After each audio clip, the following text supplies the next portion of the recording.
쓰고 설교해야 됩니다.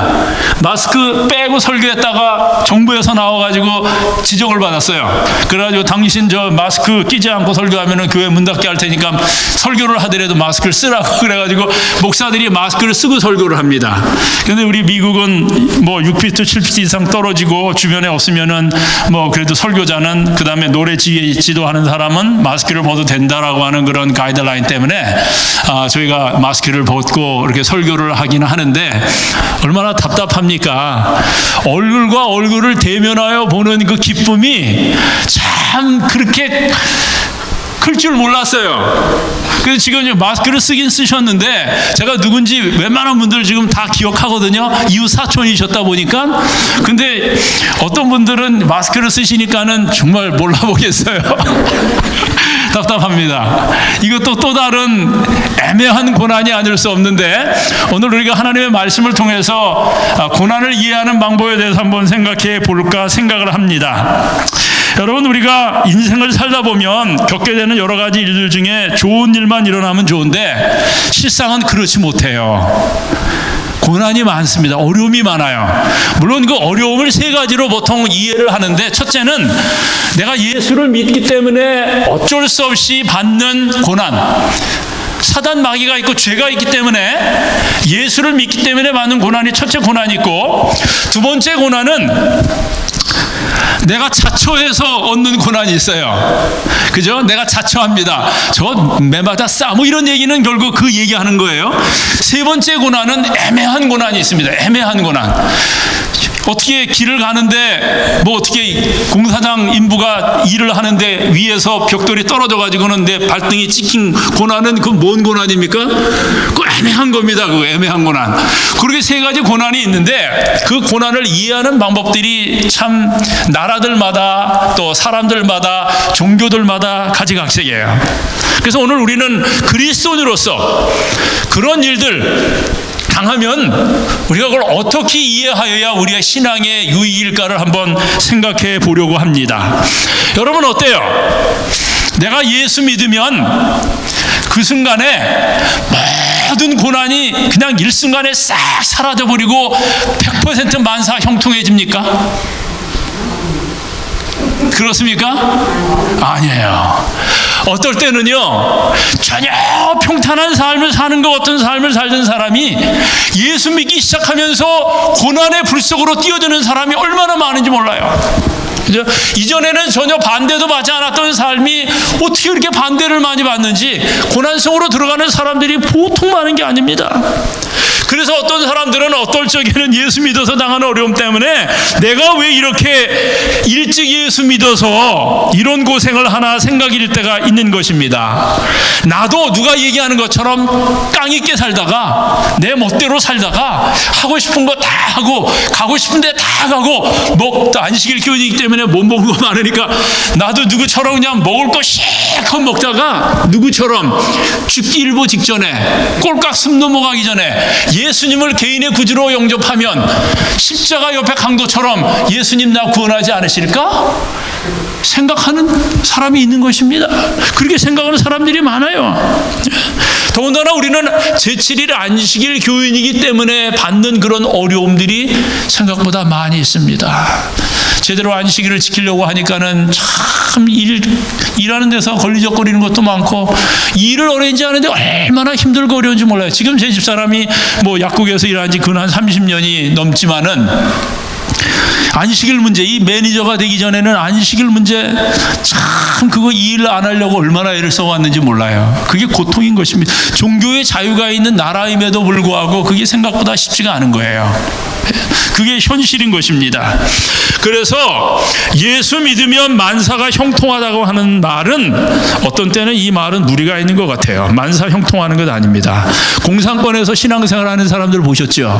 여러분 이순옥 씨라는 분 여러분 들어보셨죠? 꼬리 없는 짐승의 눈빛이라고 하는 책을 혹시라도 여러분 읽으실 수 있으시면 찾아서 한번 읽어보시면 참 가슴이 그냥 답답하기도 하고, 그죠? 뭐 예수 믿으면은 곧바로 사람들이 붙잡혀 가는데, 예수 믿는 사람들은 하나님이 하늘에 계시다고 하니까는 하늘을 쳐다보려고 하면은 하늘을 쳐다보지 못하도록 군합발로 이기고, 그죠? 그 유치장에서 그 글 속에 그렇게 나오는 거예요. 제가 이순옥 씨를 초청해가지고 한번 저 하와이에서 사역할 때 간증을 한번 들어봤거든요. 야, 이거는 눈물을 머금지 않고는 들을 수 없는 그런 그 감동적인 이야기들, 너무 속상한 이야기들, 예수 믿는 것 때문에 지하 교인들이 당하는 그 어려움들, 고통들 보통 많은 게 아닙니다. 그래서 성경에서도 초대교회 때에는 예수 믿으면 곧바로 어디로 가느냐면, 예수 믿고 우리 어디 가라 그래요? 예수 믿고 천국 갑시다, 천당 갑시다, 그렇게 얘기를 하지만은, 여러분 초대교회 당시에 예수 믿으면은 천당은 가긴 가는데 어디부터 가요? 예? 천당 가기 전에 사자 입속으로 먼저 가는 것입니다. 그리고 천당 가기 전에 어디로 먼저 가요? 카타콤으로 먼저 가야 되는 것입니다. 예, 카타콤은 빛이 들어오지 않는 곳이에요. 여러분 가보셨죠? 로마의 카타콤, 예? 가보셨죠? 이거 완전 지하 무덤입니다. 근데 여러분, 로마 카타콤보다 더 지독한 데가 있는데, 그게 지금 소아시아 터키에 있는 카타콤이에요. 터키에 있는 카타콤은 지난번에 우리 목회자들이 한번 성균순례 간다고 해가지고 한번 갔는데, 제가 참 하나님의 은혜로 여러 번 가봤어요. 그곳을 갈 때마다 마음의 숙연함을 느끼는 거는, 로마의 카타콤은 그냥 이렇게 사람들이 보통 집에서 살다가 예수 믿는 사람들이 모여서 예배를 드리고, 그러고는 나와서 집에 들어가서 삽니다. 그냥 지하 무덤이에요. 그냥 비밀리에 예배를 드리는 예배 장소가 로마의 카타콤입니다. 얼마나 많은지 몰라요. 그런데 터키에 있는 그 카타콤이 지하 23층까지 있어요. 얼마나 개미굴처럼 뚫어놨는지 그곳에 들어가면은 사람들이 찾지를 못하는 겁니다. 거기서는 아예 죽기 위해서, 죽을 때까지 그곳에 들어가서 살기 위해서 들어가는 곳이 터키의 카타콤인 것입니다. 저희가 갔는데 6층 이하로는 막아놨어요. 왜 막아놨냐 물어보니까는, 얼마 전에 일본 관광객들이 왔다가 들어가가지고는 길을 못 찾아가지고는 헤매가지고는 11명인가 죽었다는 거예요. 죽은 시체로 발견. 그 정도로 너무 복잡한 거예요. 그래가지고는 불빛을 해놓고는 6층 이하로는 못 내려가도록 딱 막아놨어요. 여러분, 돌아가시 죄송합니다. 한번 꼭 성지순례는 꼭 가보셔야 돼. 그래야 여러분 이 성경을 보는 눈이 달라지고, 꼭 그렇게 한 번은 꼭 하셔야 됩니다. 기회가 되시면, 이 팬데믹이 없어지고 그러시면은, 뭐 혹시 여유가 있으시거나 그러시면 꼭 한 번은 성지는 꼭 다녀오시기를 제가 추천을 드립니다. 그래서 제가 네파교회 사역할 때는 성지순례 1차, 성지순례 2차 해가지고는 교우님들 모시고 갔는데, 신앙 부흥회를 했어요. 가서 얼마나 은혜 충만한지 모릅니다. 그래서 이 6층 이상에 보니까는, 거기 가보니까 뭐가 있냐면 학교가 있고, 지하에 빛 하나 안 들어오는데 학교가 있고, 그 다음에 교회가 있고, 집들이 있고, 집을 가만히 보면 개인들이 사는 집에 있는데 뭐가 이렇게 구멍을 파놨어요.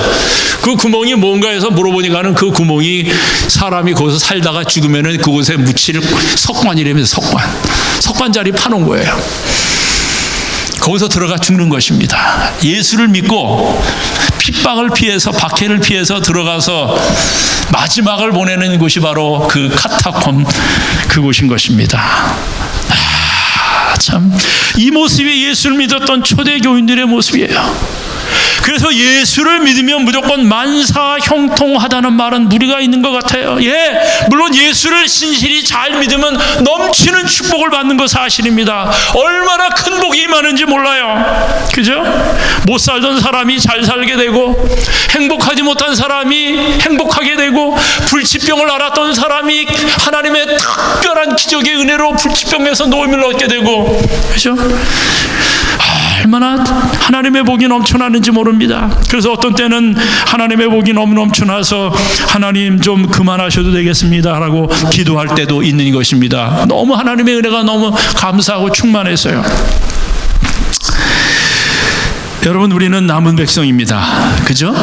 우리는 남은 백성입니다. 우리가 가진 위험은 말세 사건 중심의 신앙이 그러나 참 위험한 신앙이에요. 우리가 평상시에는 예수님 열심히 안 믿고 그러다가 일요일 시험령이 오고 야곱의 환란이 오면 그때 멋있게 예수님을 믿어서 순교해야지라고 하는 그런 마음을 어떻게 보면 어떤 다는 아니지만은 어떤 소수의 안식일 교인들은 가지고 있을 수가 있습니다.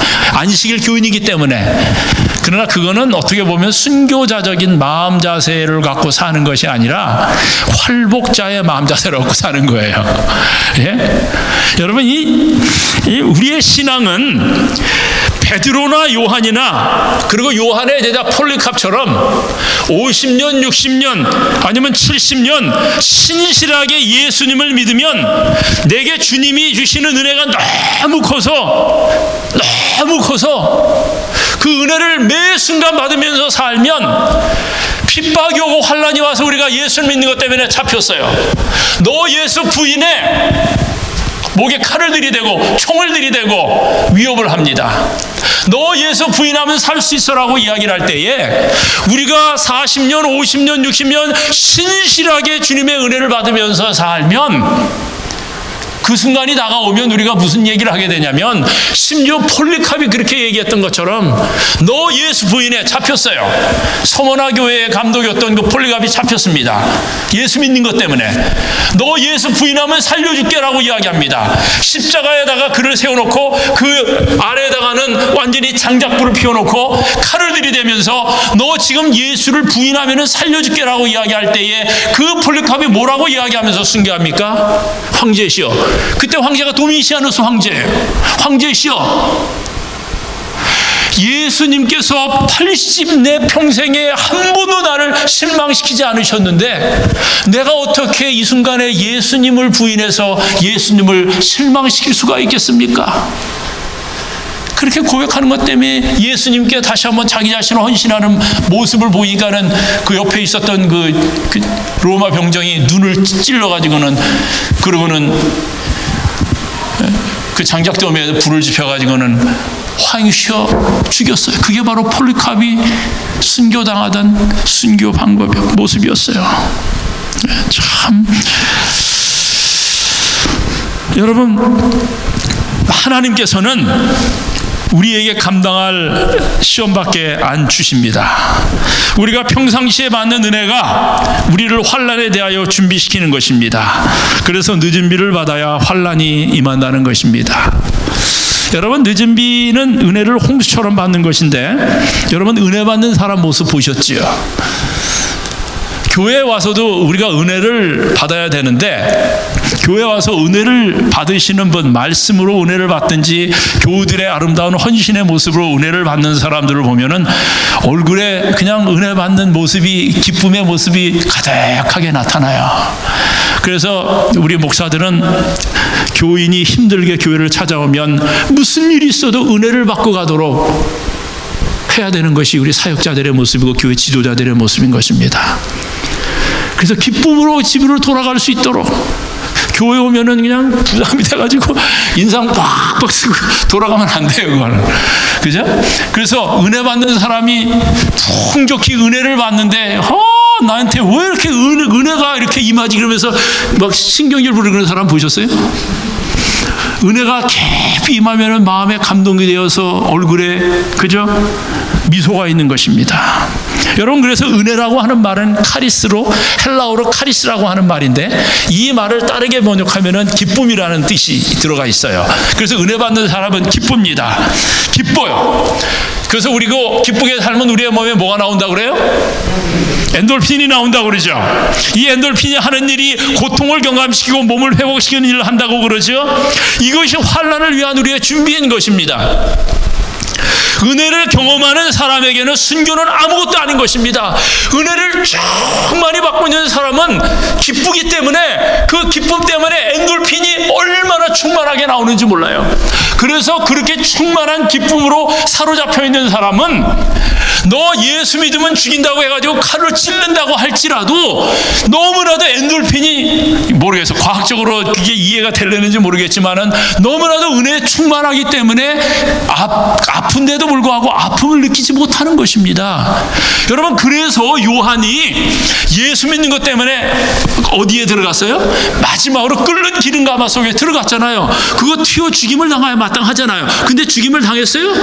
안 당했어요. 물론 그때 당시는 하나님의 기적이 뭐 눈에 두드러지게 나타나는 때이기 때문에 뭐 하나님의 기적이 있을 수 있지만은 이 요한과 같은 이 하나님의 사랑을 충만히 받는 이 사도 요한 같은 사람은 너무나도 은혜 속에 쩔어 살기 때문에 아마 모르긴 몰라도 엔돌핀이 뭐 그냥 뭐 그 나와도 아마 어마어마하게 아마 나왔을지 몰라요. 그러니 기름가마 속에 들어간다고 할지라도 뜨거워가 아니라 시원해라고. 그래가지고 결국은 황제가 죽이지 못하고 꺼내가지고는 반모섬으로 유배 보낸 거 아닙니까? 그래서 결국은 요한계시록이 탄생한 것 아닙니까, 여러분? 역사 얘기. 그게 오늘날을 살고 있는 환난을 당하고 고난을 대처하는 우리 교인들의 삶이, 그죠? 재현해야 되는 삶인 것입니다. 네? 그런데 우리가 신실한 신앙생활을 하다가 시험이나 고난이나 환난이 오면 우리는 보통 어떻게 됩니까? 신앙이 뿌리째 흔들리는 경험을 하게 되는 것입니다. 제가 고난이나 어려움을 당해서 교회를 출석하지 않는 교우님들을 방문하면 그들이 보통 하는 말이 둘 중에 하나예요. 첫째는 하나님이 안 계신다는 것 같아요. 하나님이 안 계시다는 것입니다. 둘째, 하나님은 계시는 것 같은데 하나님은 나는 안 사랑하시